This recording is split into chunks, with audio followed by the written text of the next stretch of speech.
오늘 본문이 좀 길죠. 길어서 사실은 좀 버겁습니다. 제가 늘 말씀드리고 또 존경하는 목사님이 한 분 계시죠. 로이드 존스라는 목사님이시죠. 1960년대까지 설교를 하셨는데요. 그분이 이 본문을 가지고 11번 설교를 하셨습니다. 주일 설교로만 11번. 굉장히 많이 하신 것이죠. 웨스트민스터 채플이라는 영국의 가장 중심되는 교회를 담임하셨던 목사님이신데, 그 목사님께서 11번의 설교하신 내용을 우리 성서 유니온은 이틀로 나누었죠. 1절부터 16절로 나누고 그리고 17절부터 마지막 절까지. 근데 저는 단 한 번의 설교로 여러분에게 전하려고 하는 것이죠. 저의 무리한 욕심인지 압니다. 그럼에도 불구하고 명석하시고 유능하신 여러분들은 이 말씀을 잘 따라오실 줄 믿습니다. 1절과 2절을 한번 읽겠습니다. 하나님이 참으로 이스라엘 중 마음이 정결한 자에게 선을 행하시나 나는 거의 넘어질 뻔하였고 나의 걸음이 미끄러질 뻔하였으니, 이렇게 말씀하시죠. 1절과 2절입니다.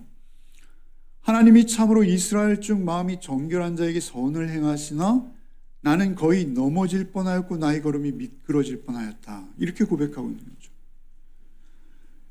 중요한 것은 나의 걸음이 넘어질 뻔하였고 미끄러질 뻔했어요. 그런데 그 고백을 하기 전에 이렇게 먼저 고백을 하는 것이죠. 하나님이 참으로 이스라엘 중에 마음이 정결한 자에게 선을 행하시나 그러나 나는 거의 넘어질 뻔하였고 미끄러질 뻔하였습니다. 이렇게 말하는 거죠. 우리가 신앙생활하는 이유는 사실 하나입니다.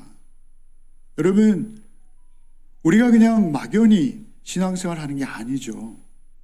우리가 보통 이렇게 말하죠. 어떤 사람이 죽으면, 돌아가시면 이렇게 말해요. 참 착하게 살던 좋은 곳 가셨을 줄 압니다. 이렇게 우리 말하잖아요. 사실 그게 무의식 중에 하는 말 같은데 인간의 중심에 있는 말들이에요. 근데 우리가 사실 신앙생활하는 것도 또한 동일합니다. 하나님은 선하시다. 그래서 이스라엘 중에 특별히 마음이 정직한 자에게 선함을 베푸시는 하나님이시다. 하나님께서는 선한 자, 마음이 정직한 자를 하나님의 나라로 구원해 내시는 하나님이시라는 것을 믿기에 신앙생활을 하는 것이죠.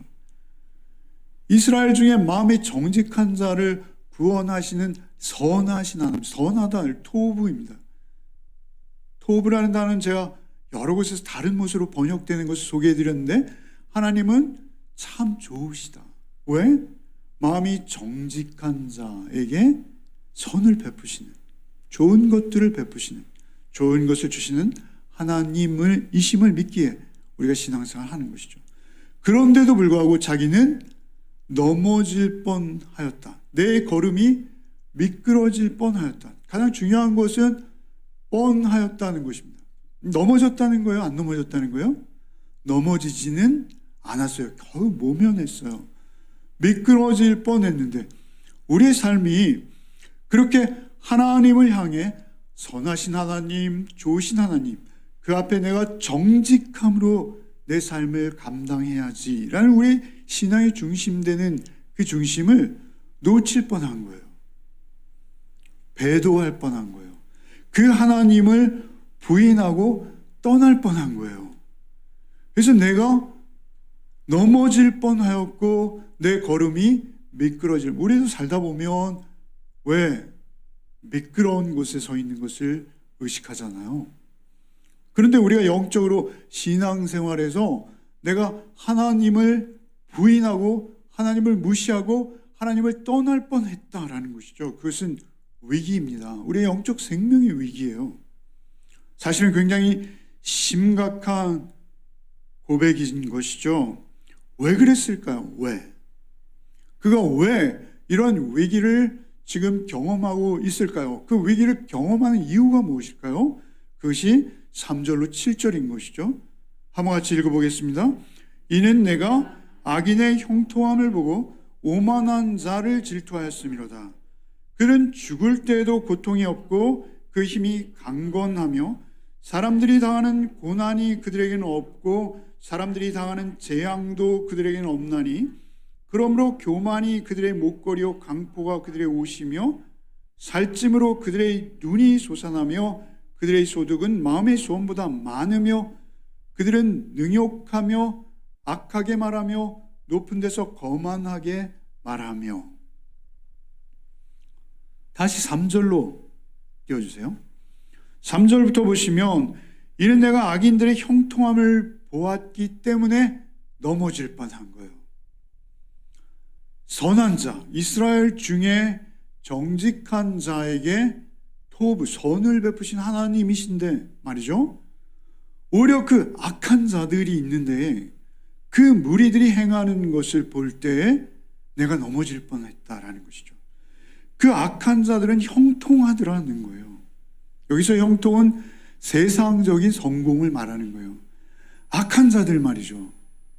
반칙을 좋아하는 자들, 악한 마음으로 악한 일을 죄의식도 전혀 느끼지 못하고 그러한 일을 되풀이하며 반복하며 그러한 일을 꺼리낌 없이 행할 수 있는 그러한 자들이 오히려 형통하더라는 거예요. 그러한 자들이 4절에 보면 죽을 때도 고통이 없고 그 힘이 강건하며. 여러분, 저에게도 이런 소원이 있어요. 나 하나님 나라에 이를 때 제발 주변 사람들 도움 안 받고 내가 깨끗하게 내 주변 정리해 놓고 하나님께 갔으면 좋겠다, 이런 생각 하거든요, 늘. 그런데 오히려 그 악한 자들은 정말 형통하게 죽을 때 모습조차도 아주 그렇더라는 거예요. 고통이 없고 그 힘이 강건하다는 거예요. 오히려 사람들이 당하는 고난이 그들에게는 없고 사람들이 당하는 재앙도 그들에게 없대요. 5절에 사람이라고 할 때 여기 사람은 아담입니다.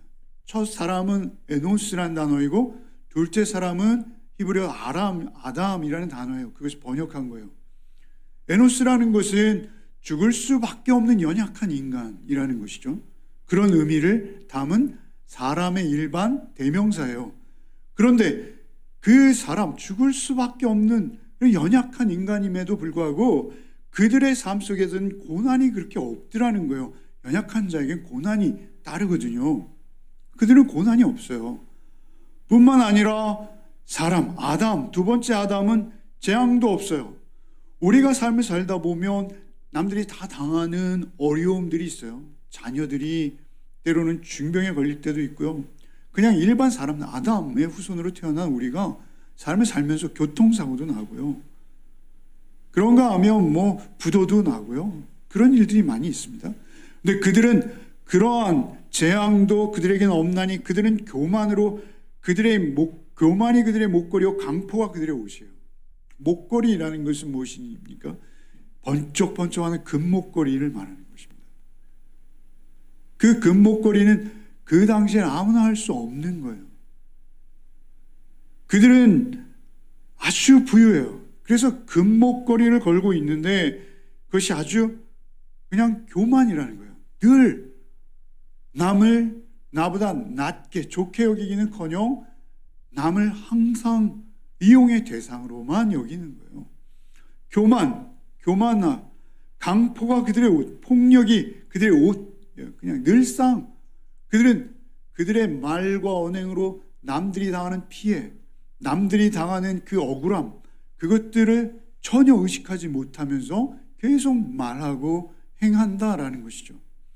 자신의 말과 행위가 주변에 어떠한 상처들을 주고 정말 피 흘리며 쓰러질 수 있는 그러한 말들도 간단 없이 의식 못한 채 그냥 옷과 같이 자연스럽게 늘 토설하고 내뱉고 있다라는 거예요. 그렇게 오시며 살찜으로 그들의 눈이 솟아나며 그들의 소득은 소음보다 많으며, 살찜으로 눈이 솟아난다라는 것은 정말 몸에 비만도 말하지만 그들의 눈에 지방이 껴가지고 못 본다는 거예요. 볼 수 있는 것도 못 보는 거예요. 뿐만 아니라 소득은 마음의 소원보다 많아요. 여러분 열심히 일해서 정말 시간에 10,000원씩의 임금을 받고 있는데 그들의 소득은 마음의 소원보다 자기가 기대하는 소득보다 그들의 소득이 더 많아요. 여러분 이러한 일은 사실 이러한 시인의 고민은요 우리 현대인의 고민입니다. 현대인의 고민이에요. 여러분 오늘 이런 말 들어보셨죠? 자본소득이 노동소득을 앞선다. 이런 말 들어보셨을지 모르겠어요. 자본소득이란 뭡니까? 집값이 열심히 일해서 번 그 값진 땀의 대가보다 훨씬 크다는 거예요. 아무 일도 안 했는데 집값이 펑펑 막 2배, 3배 오르는 거예요. 3배도 더 오르죠. 그런데 그러한 자들은 집을 한두 채 가지고 있지 않더라는 것이죠. 뿐만 아니라 주식도 마찬가지입니다. 주식도 여러분 좀 심하면요 5년, 10년 어간에 10배, 20배 오르는 주식이 허다합니다. 그러니까 자본소득은 그렇게 자기 기대 이상 막 그 당시도 그랬다는 거예요. 요즘만 부동산과 주권의 문제가 아니에요. 주식의 문제가 아니에요.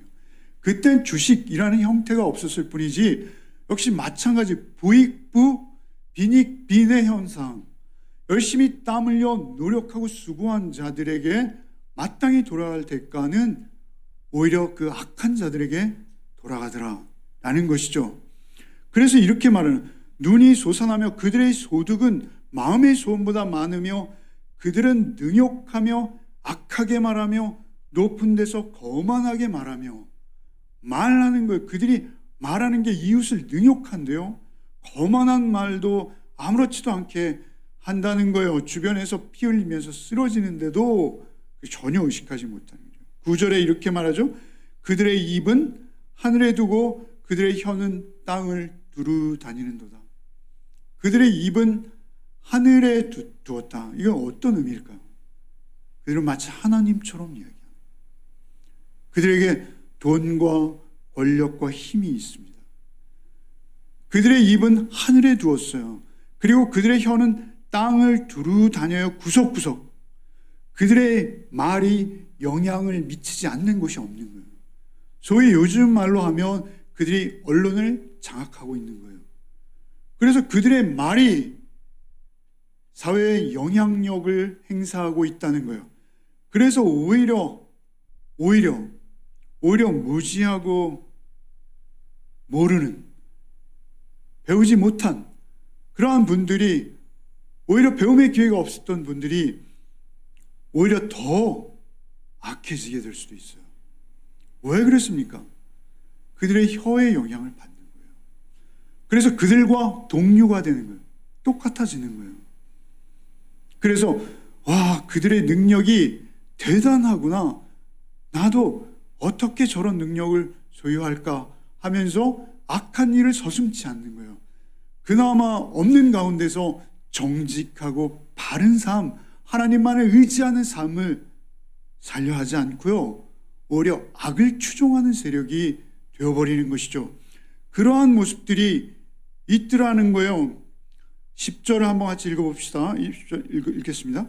그러므로 그의 백성이 이리로 돌아와서 잔에 가득한 물을 다 마시며, 여기서 마시는 물은 뭐예요? 악한 자들이 마시는 물이에요. 그 악한 자들이 마시는 물을 자기가 선한 길로 하나님, 이스라엘의 정직한 자들에게 선을 베푸시는 하나님께로 향한 듯 했는데, 그들이 그 입이 하늘에 있고 혀가 세상에 구석구석 미치는, 두루 다니는 그들의 영향으로 그들이 가던 길을 돌이켜 와서 마치 피곤한 여행객이 물을 벌컥벌컥 마시듯이 그들의 악을 같이 마시는 거예요. 10절에 그러므로 그의 백성이 이리로 돌아와서 잔에 가득한 물을 다 마시며, 이런 말을 내뱉는다는 거예요. 11절 12절을 읽어보겠습니다. 말하기를 하나님이 어찌 알랴, 지존자께서 지식이 있으랴 하는도다. 볼저다 이들은 악인들이라도 항상 평안하고 재물은 더욱 불어나는도다. 저렇게 집을 몇 채씩 가지고 있는 자들의 재물은 저렇게 불어나는데 그들은 항상 평안하고 재물은 더욱 불어나도다. 볼저다 악인들 말하기를 하나님이 어찌 알겠어. 지존자가 도대체 그러한 것에까지 지식이 있으실까? 그러한 자들까지 파악하실까? 그러한 자들까지 알고 계실까? 아니야, 그렇지 않아. 그렇다면 저들이 저렇게 평안할 수 있겠어? 이렇게 말한다는 것이죠. 여러분 다 이해하시는 거죠? 따라오고 있는 거죠? 말하기를 하나님이 어찌하랴 지존자의 지식이 있으리 하는도다.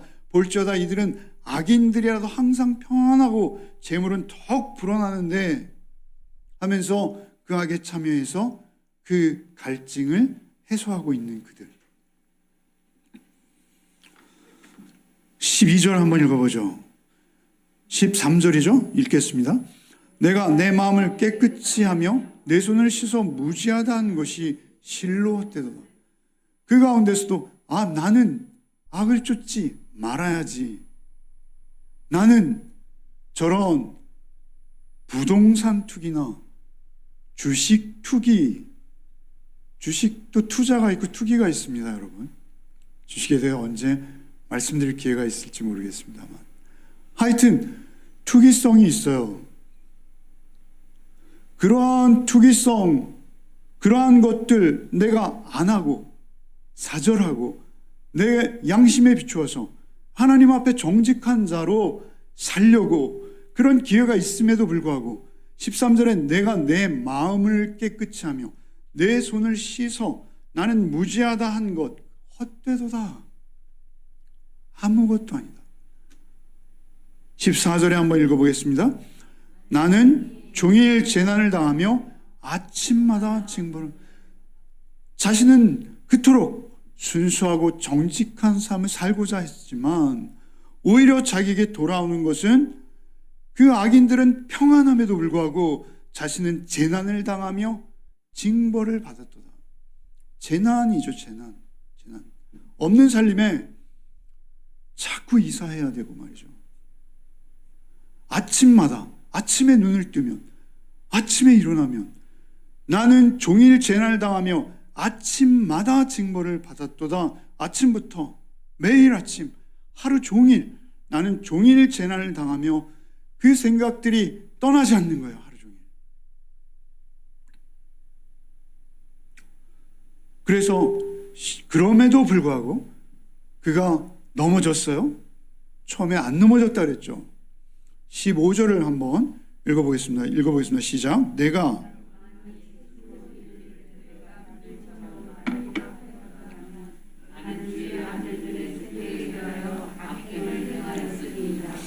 여러분 이 시편의 저자는 아삽입니다. 아삽은 어떤 일을 하는 분이냐면 성전의 성가대예요. 오늘날 말하면. 여러분 성전의 성가대면 여러분 우리 대형교회 성가대 하얀 가운을 입고 말이죠. 매일 높은 곳에 앉아서 천상의 목소리로 찬양만 드리는 그들이 뭐 그렇게 갈등이 있겠어요? 뭐 그렇게 교회 안에서 불의한 일들을 많이 보았겠어요? 그러나 그 시대 아삽, 특별히 요즘의 성가대와는 전혀 달라요. 레위인 성가대예요. 그래서 교회에서 그들의 생활을 책임져 주고 있습니다. 그럼에도 불구하고 그들이 어려움이 끊이지 않는 거예요. 그 천사 같은 삶 외형적으로 보기에는 그래 보여도 그들의 내면적 갈등은 사실 이러한 정황이라는 것이죠. 이러한 상황이라는 것이죠. 그래서 내가 스스로 이르기를 내가 그들처럼 말하리라 하였더라면 나는 주의 아들들의 세대에 대하여 악행을 행하였으리라. 참 어려워 보입니다만 간단한 내용이에요. 내가 만일 스스로 이르기를 내가 그들처럼 그 악한 자들처럼 말했다면 야, 좀 악에 편승해도 돼. 세상이 다 그리로 가는데 너 혼자 독야청청하겠다는 말이야? 너 혼자 백로가 되겠다고? 온통 막 까마귀 될 뿐이잖아. 자기도 그렇게 그 악에 쉽게 편승해서 쉽게 세상의 악에 동참했다면, 이렇게 말하는 거예요. 내가 만일 스스로 이르기를 내가 그들처럼 말하리라 하였더라면 나는 주의 아들들의 세대에 대하여 악행을 행하였으리라. 내가 그렇게 말했다면 주의 아들들이 나에게 유혹되어서, 야 봐, 아삽도 결국 그 길을 따라가잖아, 우리도 그냥 자연스럽게 합류하는 거야, 이렇게 될 수 있다는 것이죠. 그렇게 되었다면 그것은 악한 행위라는 거예요. 자기가 그렇게 따라 말하지 않았다는 거예요. 그래도 참고 있다는 거예요. 그래도 견디고 있다는 거예요. 견디면서 어떻게 말해요? 16절 17절 한번 읽겠습니다. 내가 어쩌면 이를 알까 하여 생각한즉 그것이 내게 심한 고통이 되었더니 하나님의 성소에 들어갈 때야 그들의 종말을 내가 깨달았다는 높은 반전이 일어납니다. 16절에 반전이 일어나는데요, 그것은 16절에 이렇게 내가 어쩌면 이를 알까 하여 생각한즉 그것이 내게 심한 고통이 되었더니, 그러니까 악인이 평안하고 번성함에 비해서 자기의 그 재앙과 재난을 늘 생각하며 왜 이렇지? 하나님이 살아계시다면 왜 세상은 이징역인 거야? 라는 고민이 고통이 되었어요. 그것이 내게 심한 고통이 되었어요. 그래서 늘 그 고통에 눌리고 또 눌리고 있었던 거예요. 그런데 갑자기 깨달음이 온 거예요. 깨달음이 온 거예요. 그것이 16절입니다. 어떻게 그 깨달음을 얻게 되었습니까? 하나님의 성소에 들어갈 때야 종말을 내가 깨달았나니. 하나님의 성소에 들어갈 때야 그 끝이 있다는 것을 깨달은 거예요. 그 끝이 다르다는 것을 깨달은 거예요. 그런데 그것은 나의 이성과 나의 고통, 나의 고민, 그래서 스스로 얻으려는 그 깨달음의 노력들로 되지 않더라는 거예요. 그것으로는 이성적으로 납득되지 않더라는 거예요. 그것을 이성적으로 납득하려고 했는데 실패했다는 거예요. 그리고 오히려 그것을 깨닫게 되었는데 결국은 근데 언제 깨달은 거예요? 성소에 들어갈 때 깨달은 거예요. 성소에. 오늘 설교의 제목이 뭐예요? 성소에 들어갈 때. 가장 중요한 것은 우리 세상에 이러한 고민과 갈등, 해결되지 않는 번민과 번뇌들, 소위 말하는 그러한 것들이 언제 깨달아졌다는 거예요? 성소에 들어갈 때. 성소는 여기서 지금 아삽이라는 시인이 말하는 성소는 어디입니까? 예루살렘이죠. 성소가 있고 지성소가 있죠. 성소 아무나 들어가는 곳이 아닙니다. 제사장들만 들어가는 곳이죠. 여러분, 성소는 성가대원이 들어가는 곳은 아닙니다. 그런데 성소에 들어갔다는 거예요. 여러분, 성소가 어디입니까? 놀라운 것은요, 여러분, 구약 성경이지만 이 깨달음들은요, 놀랍게 신약과 연관지어져 있어요. 여러분, 하나님에게는 통전적인 분이 하나님이세요. 하나님은 창세부터 계시록까지 한 묶음으로 한 시간 안에 계신 분이시죠.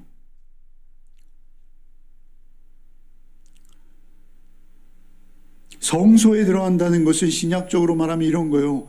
예수께서 요한복음에 이렇게 말씀하시죠. 예루살렘 성전을 보면서 저거 헐라, 내가 사흘 만에 다시 세우리라.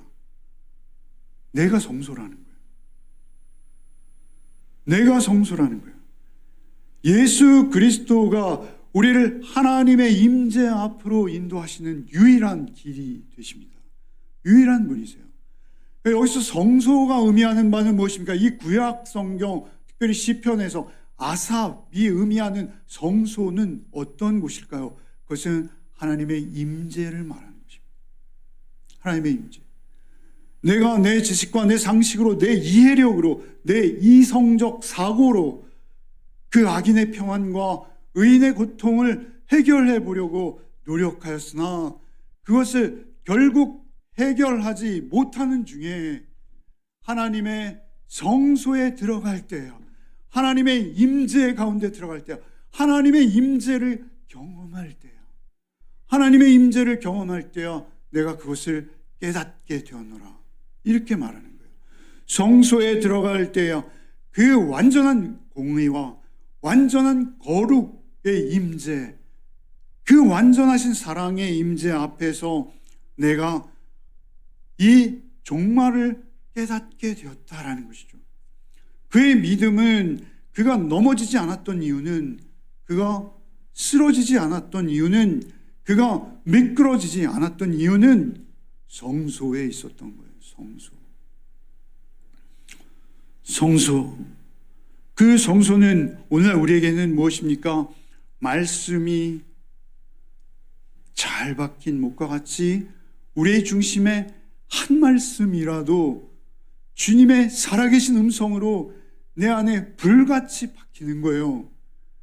주의 말씀이 육신이 되신 예수께서 내 안을 성전 삼으시고 내 안에 성소 삼아 내 안에 찾아오시고 임재하시는 거예요. 주의 말씀이 살아계신 하나님의 음성으로 내 안에 들리는 거예요. 그 방법 밖에는 없다는 거예요. 자기 이해의 차원에서 해결되지 않는다는 거예요. 오히려 자기 이해의 차원에서 해결하려 하면 더 심각한 실패만을 낳는다는 것이죠. 그것은 육적인 생각으로 결코 해결되지 않는 거예요. 그것은 영적으로 예수 그리스도 안에서 하나님의 임재로, 거룩한 임재로 들어가야 되는 거예요. 들어갈 때 하나님의 임재를 통해서 우리는 알게 되는 것이죠. 24절에 이런 표현이 있어요. 주의 교훈으로 나를 인도하시고, 이런 표현이 있어요. 말씀이 육신 되신 예수께서 주의 교훈으로 나를 인도하실 때 우리는 성소에 들어갈 수 있습니다. 여러분, 그래서 말씀이 우리에게 생명인 거예요. 말씀으로 나를 찾아오시고 주의 말씀이 나의 중심에 확실히 박혀서 18절부터 20절을 한번 읽겠습니다. 주께서 참으로 그들을 미끄러운 곳에 두시며 파멸에 던지시니 그들이 어찌하여 그리 갑자기 황폐하게 되었는가 놀랄 정도로 그들은 전멸하였나이다. 주여, 사람이 깬 후에는 꿈을 무시함같이 주께서 깨신 후에는 그들의 형상을 멸시하리이다. 주께서 참으로 그들을 미끄러운 곳에 두시며 파멸에 던지셨나니. 정작 미끄러운 곳에 있던 자들은 누구입니까? 내가 아닌 그들인 거예요. 자신은 미끄러질 뻔한 것이죠. 그러나 정말 미끄러지는 정도가 아니라 던져져서 다시는 회복할 수. 여기 오늘 본문에 어떻게 말씀해? 주께서 참으로 그들을 미끄러운 곳에 두시며 파멸에 던지시니. 회복할 수 없는 파멸. 이 파멸은 무엇입니까? 하나님과의 완전한 영적 분리를 말하는 거예요. 하나님과의 완전한 영적 분리, 그것이 파멸입니다. 더 알아듣기 쉽게는 지옥인 것이죠. 하나님과 가장 먼 쪽으로 던져진 거예요. 미끄러운 곳에 두시며 파멸에 던지시니 그들이 어찌하여 그리 갑자기 황폐되었는가 놀라울 정도로 그들이 전멸하였나이다.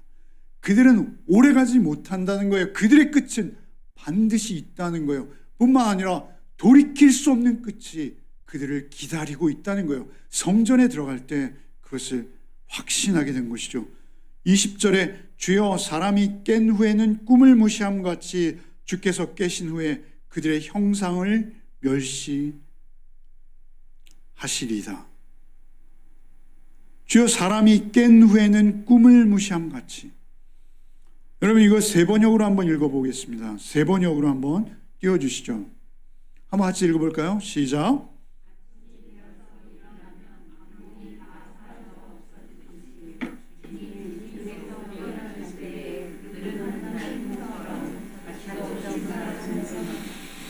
하나님의 가치는 늘 말씀드리지만 하나님의 성품이시죠. 공의와 사랑이십니다. 그런데 그들이 이 땅 가운데서 누렸던 그 복이 영화, 그것이 뭐예요? 1장 춘몽이라는 것이죠. 꿈과 같이 잠시 허상이라는 것입니다. 잠깐 있다가 사라지는 것이죠. 그들이 즐겼던 그 허용, 그들이 자신이라 여기며 자랑했던 그러한 부속물들, 그것들이 일거에 다 없어졌다는 거예요. 멸했다는 거예요. 그것이 하루아침에 다 사라져버렸다는 거예요. 이것을 이제 깨달은 거예요. 이것을 깨달은 거예요. 그리고 21절부터 23절을 고백하죠. 21절부터 23절을 읽겠습니다. 내 마음이 산란하여 내 양심이 찔렸나이다. 내가 이같이 우매무지함으로 주 앞에 짐승이오니 내가 항상 주와 함께하니 주께서 내 오른손을 붙드셨나이다. 여러분, 하나님 앞에 섰을 때요, 우리가 제일 먼저 깨닫는 것이 무엇일까요? 그것은 항상 내가 죄인일 수밖에 없다는 것입니다. 본질적 죄인이에요. 그래서 그가 내 마음이 산란하여 내 양심이 찔렸나이다. 내가 그 악인들의 형통함, 그 끝이 일장춘몽인 것을 알고 이제 바라다 보니 내 양심이 찔린 거예요. 내가 그들의 그 허영과 형통, 그것이 너무나 부러웠던 거예요. 내가 질투했던 거예요. 내가 시기했던 거예요. 우리 인간이기에 그러지 않을 수 없습니다. 우리 모두 그것이 있습니다. 어찌 부럽지 않습니까? 부럽죠. 그들이 생명처럼 여기는 것들이 있지 않습니까?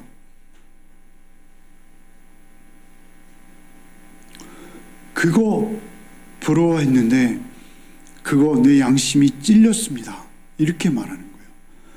21절에 내가 이같이 우매무지함으로 주 앞에 짐승이오니, 내가 우매무지하여서 주 앞에 짐승 같다라는 것이죠. 짐승은 여기서 특별히 복수입니다. 짐승들. 내 마음에, 내 안에 짐승들과 같이 우글거리는 나의 욕망과 탐심, 그걸 본 거예요. 하나님 앞에서 나도 그들과 별반 다르지 않다는 거예요. 그래서 그들을 하나님의 말씀으로 공격했으나 나의 마음 안에도 역시 그러한 짐승 같은 마음들이 우글대고 있는 것을 본 거예요. 시인의 고백인 것이죠. 시인의 마음의 변화의 추이인 거예요. 그것을 깨달으면서 내가 그것을 질투하였으니 나는 짐승을 방불합니다 라고 하나님 앞에 고백하지 않을 수 없었던 거예요. 내 마음이 산란하며 내 양심이 찔렸나이다. 내가 이같이 우매무지함으로 주 앞에 짐승이오나 내가 항상 주와 함께하니 주께서 내 오른손을 붙드셨나이다. 그럼에도 불구하고 이제는 주께서 나와 함께하시니 주께서 나의 오른손을 붙드셨나이다. 이제는 주의 오른손이 나를 붙들고 계시게 내가 다시는 넘어지거나 미끄러지지 않는다는 거예요. 무엇이요? 주의 임재가 항상 주와 함께하니 주께서 내 오른손을 붙드셨나이다.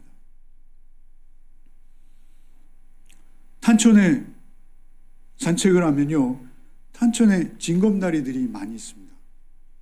징검다리들이 있는데요, 저는 징검다리 건너는 걸 되게 좋아합니다. 징검다리를 건너고 싶어요. 보는 징검다리마다 건너갔다가 또 걷다가 다시 징검다리 건너서 오고 이렇게 하고 싶어요. 그냥 좋아요. 그런데 집사람은 징검다리를 싫어합니다. 그래서 제가 징검다리 좀 비가 부실부실 온다든지 이런 날 징검다리 쪽으로 가려고 하면 막 혼납니다, 제가. 그래서 절대 못 갑니다. 그리고 또 날씨가 맑을 때도 징검다리 못 갑니다. 왜냐면 미끄러지면 큰일 나잖아요. 물살도 굉장히 빠르고 사실 얕아 보여도 그게 얕지가 않습니다. 날씨도 춥고요. 그런데 지혜를 데리고 징검다리를 건너요, 저는. 사실 이거는 비밀입니다. 지혜와 저만 아는 비밀입니다.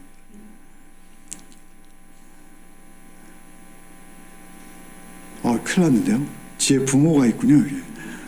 근데 하여튼 지혜를 데리고 건너는데 제가 대신에 손을 콕 잡고 있죠. 손을 콕 잡고 있습니다. 저는 빠져도 지혜는 안 빠뜨릴 테니 걱정 마십시오. 어쨌든 제가 왜 이 말을 하면 갑자기 원고에도 없는 예화를 제가 드려 죄송합니다만, 내가 항상 주와 함께하니 주께서 내 오른손을 붙드셨나이다. 여러분, 오른손만 붙들고 있어도요 안전할 수 있습니다. 여러분, 오른손만 주님께 맡겨드려도요, 오른손이라는 것은 내 능력을 말하는 거예요. 내 삶의 우선순위를 말하는 거예요. 내 삶의 모든 결정권을 말하는 거예요. 그 오른손을 주님께 붙들려 있으면, 주님께서 내 오른손을 붙들고 계시면 나는 안전한 거예요. 어떤 상황 가운데서도 주의 임재로 안전한 거예요. 주님이 나를 실족지 않게 하시고 주님이 나를 미끄러지지 않게 하시는 거예요. 주님께서 나를 넘어지지 않게 실족하여 넘어졌어도 그 손을 놓지 않으시기에 나는 다시 일어설 수 있는 거예요. 그리고 그 길을 또 갈 수 있는 거예요. 아삽은 이제 성소에 들어갈 때 이 모든 일체의 비결을 깨달은 거예요. 악인들조차도 내가 질투하고 시기할 자들이 아니라 하나님의 구원으로 초청해야 할 긍휼의 대상이라는 것까지 그는 아마 깨달았을 것이죠. 그럼에도 불구하고 그가 그 일을 계속해야 되겠다라는 것을 안 것입니다. 여러분, 우리 신앙은요, 평탄해서 예배 드릴 때마다 만족감이 솟아오르고, 예배 드릴 때마다 야, 나는 의로워, 참 우리 교회는 정말 착하고 선한 교회야. 여러분, 이렇게 신앙생활하면 우리가 어둠일 수 있어요. 우리의 발밑을 잘 보지 못할 수 있습니다. 여러분, 우리의 신앙생활은 늘 쉽지 않아요. 갈등이 있습니다. 어려움이 있습니다. 그래서 바울 사도께서 이렇게 말씀하세요. 여러분, 우리 잘 아는 고린도전서 9장 27절 한번 다시 기억해 봅시다. 읽어봅시다. 시작.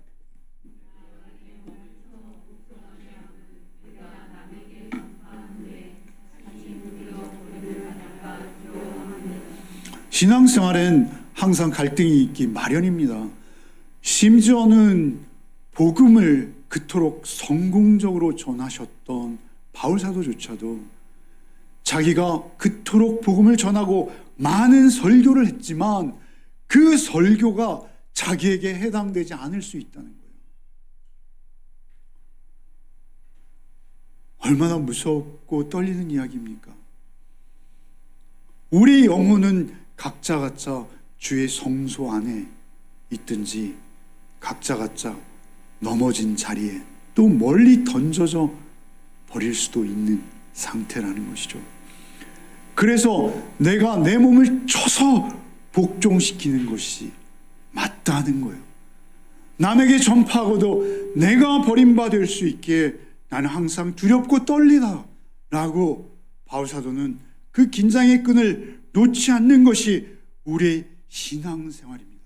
함께 하실 때, 주께서 나를 붙드실 때. 여러분, 24절부터 26절을 마지막으로 한번 읽겠습니다. 주의 교훈으로 나를 인도하시고 후에는 영광으로 나를 영접하시리니 하늘에서는 주 외에 누가 내게 있으리요 땅에서는 주밖에 내가 사모할 리 없나이다. 내 육체와 마음은 쇠약하나 하나님은 내 마음의 반석이시오 영원한 분깃이시니라. 여러분, 여기에 보탤 말이 어디 있겠어요? 여기에 뺄 말이 어디 있겠어요? 여러분, 이 말씀 그 자체가 그대로 우리의 마음에 박히기를 바랍니다. 이 말씀 자체가 여러분 마음의 중심이 되시기를 바랍니다. 24절에 주의 교훈으로 나를 인도하시고 주의 말씀으로 나를 붙드시고 주의 말씀으로 나의 오른손을 꼭 붙드시고 나의 걸음을 인도해 주소서.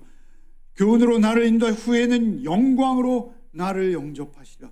그렇게 주의 손을 붙들고 있는 한 주의 영광, 그 십자가에 달리신 주의 영광 내가 끝내 배울 줄 믿습니다. 그 믿음인 거예요. 그 믿음이 고백되는 거예요. 하늘에서는 주의 누가 내게 있으리요 땅에 주밖에 사모하리 내가 없나이다.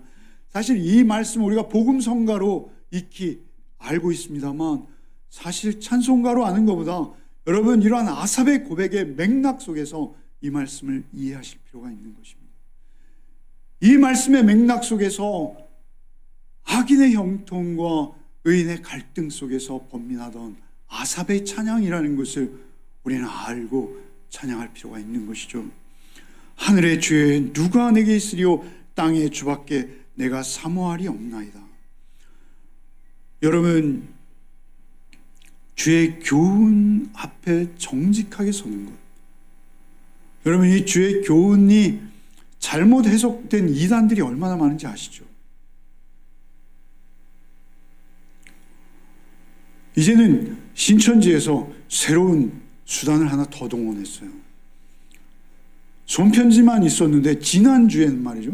지난주에 처음 경험했는데요. 이만한 신문 뭉치가 들어와 있더라고요. 그 신문을 펼치니까요. 신천지의 그 거짓 메시지가 가득히 있어요. 여러분, 그들의 입은 하늘에 있고 그들의 혀는 세상에 두루 다니는 거예요. 심지어 이 작은 개척교회의 문고리에까지 그들의 신문이 이제 이번 주부터 꽂히기 시작했어요.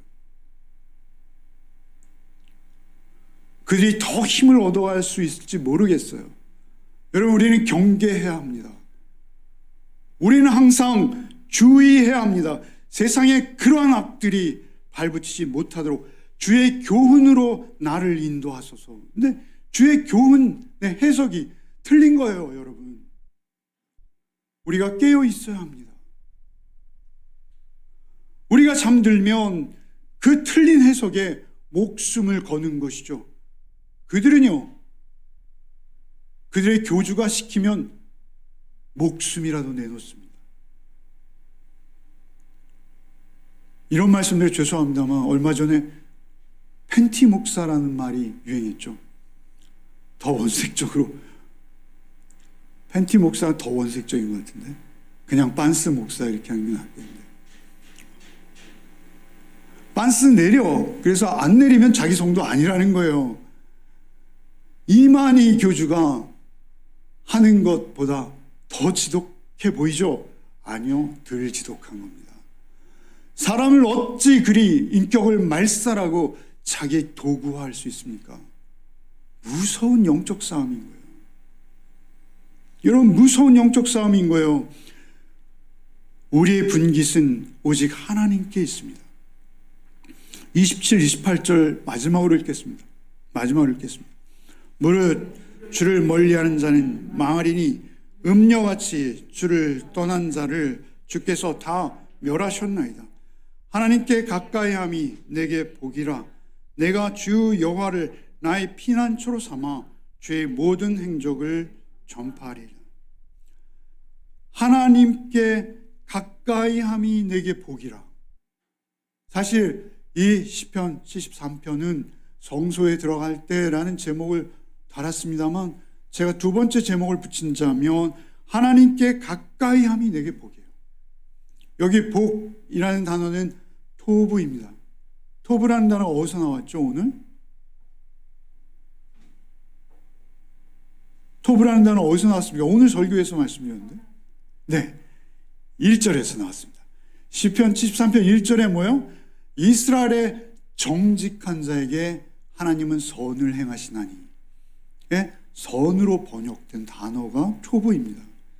근데 여기서 다시 이렇게 말씀을 하나님께 가까이함이 내게 복이라 라고 번역된 이 복은 토부라는 것이죠.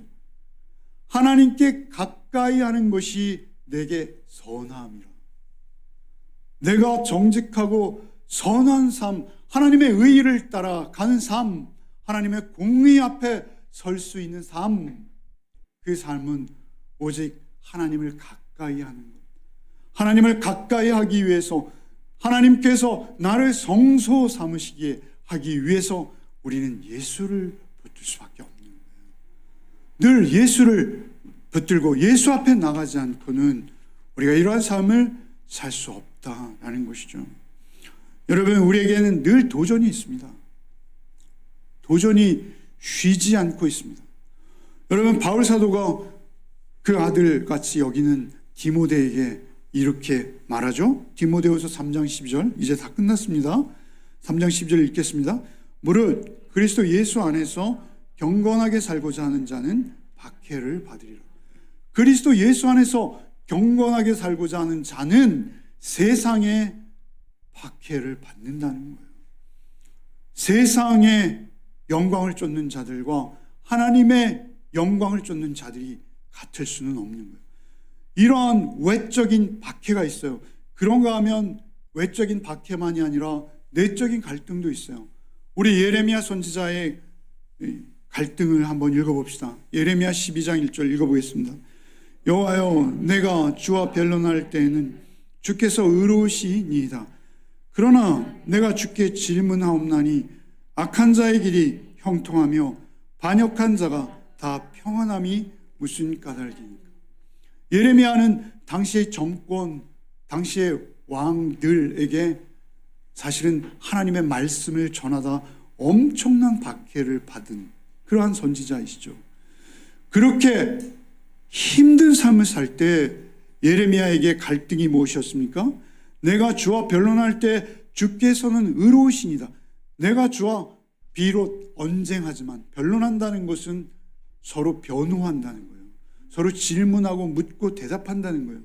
내가 하나님께 묻고 하나님 여쭙고 하나님 나에게 답변하실 때, 변론할 때 주께서 당연히 의로우시고 주님만이 승리이시고 주님만이 의로우심이고 주님의 말씀만이 최후 승리인 것을 내가 압니다만, 그러나 어찌하여 악인들이 형통하고 의인들이 저토록 힘든지요? 라고 하나님께 변론하고 있더라는 것이죠.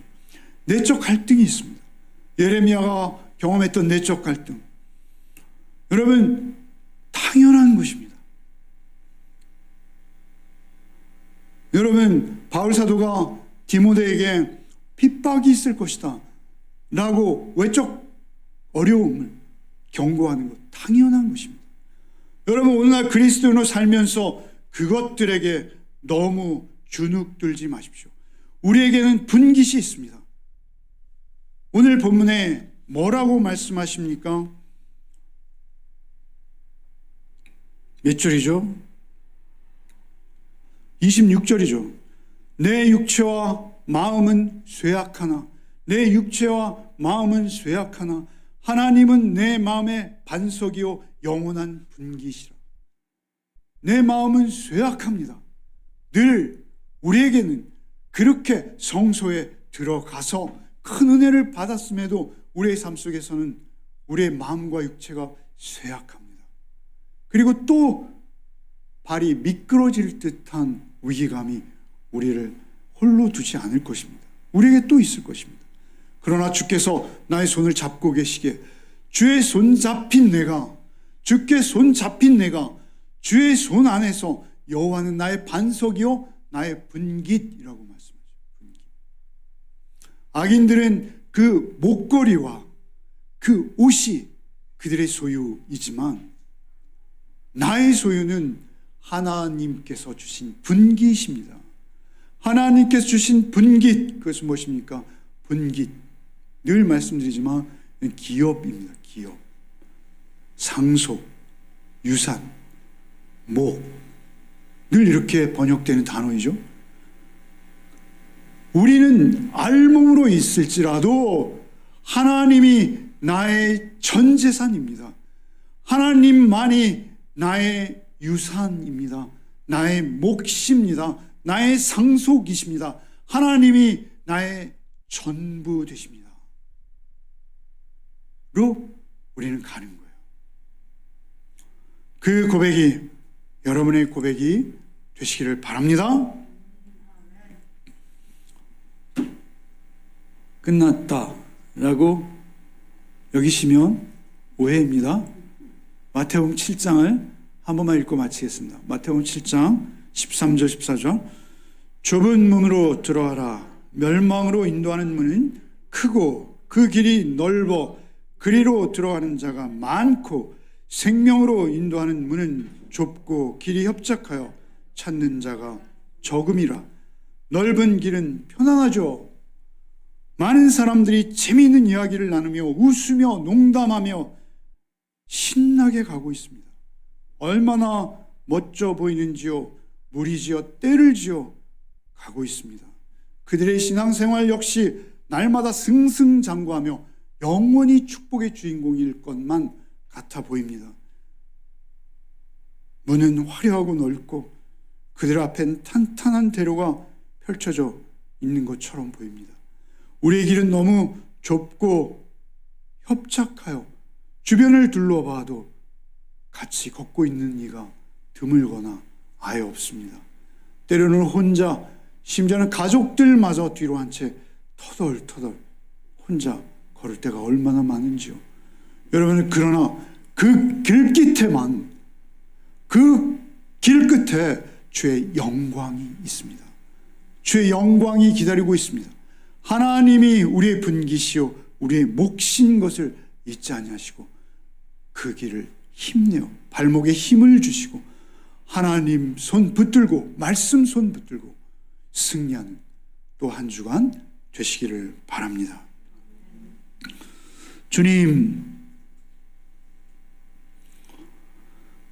참으로 우리의 인생이, 우리의 삶이 짧음을 우리가 압니다. 그럼에도 우리의 발은 나의 의지와 상관없이 미끄러지고 또 넘어지려 할 때가 얼마나 많은지요. 주님, 우리를 아시는 주님, 참으로 우리를 긍휼히 여기사 오직 그 말씀, 살아계신 주의 음성으로 나를 붙드시고 잠시도 떠나지 말아 주시옵소서. 오직 주의 말씀만 나의 힘이 되시고 능력이 되셔서 그 말씀이 잘 박힌 못과 같이 나의 중심에 박혀 그 말씀 의지하고 말씀 따라 또 한 주간 살게 하여 주옵소서. 오직 우리의 믿음 지키며 한 주간 주의 편에 서는 자 되게 하여 주옵소서. 예수 그리스도 이름 받들어 기도하옵나이다. 아멘.